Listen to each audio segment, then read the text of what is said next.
Nová technológia, ktorú pomohli vyvinúť aj naši odborníci, dokáže pomocou umelej inteligencie upozorniť lekárov pred operáciou na rôzne nedostatky, napríklad na nesprávne nasadené rukavice či poškodený ochranný plášť. V Česku už pomáha v jednej z nemocníc. Libor Michna je zubný lekár. Každý deň má v rukách nielen chrup pacientov, ale aj svoje vlastné zdravie. Pred infekciou ho chránia rukavice, ochranné okuliare a respirátor. Pri iných zákrokoch chirurgických špecializovaných použijeme potom už iné komplikovanejšie. Aj pri použití správnych ochranných pracovných prostriedkov môže nastať problém.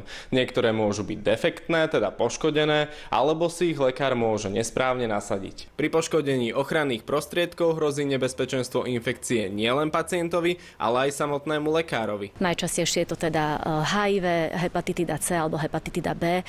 U takýchto zamestnancov, ku ktorým dojde k takémuto poraneniu, samozrejme potom robíme ďalšie opatrenia, vyšetrujeme krv pacienta. Chyba sa môže stať vždy. Umelá inteligencia by im mala zabrániť. Jednoducho už je to nejaký stereotyp unavený, vkročím na ten operačný trakt a zabudnem si dať nejaký ten ochranný osobný oddiel. Ako sa dá využiť umelá inteligencia na ochranu pracovníkov v rôznych odvetviach, predstavili na technologickej konferencii Jesenná Itapa. Sú využiteľné vo farmácii, v automotív, čiže v každom jednom prostredí, ktoré je citlivé na nejakú kontamináciu. Zariadenie sa cez kameru pozrie na osobu v ochrannom odeve a počítačový program s využitím umelej inteligencie skontroluje, či je daný človek správne oblečený. V Českej republike s technológiou už začínajú experimentovať. Zatiaľ to je iba v jednej nemocnici, kde sa snažíme vychytať tzv. Muchy, aby sme potom mohli v podstate bez problémov implementovať aj do ďalších zariadení. Spoločnosť systém vyvíjala 7 rokov. Tvrdí, že jedným z hlavných predpokladov jeho vzniku bol veľký posun v umelej inteligencii.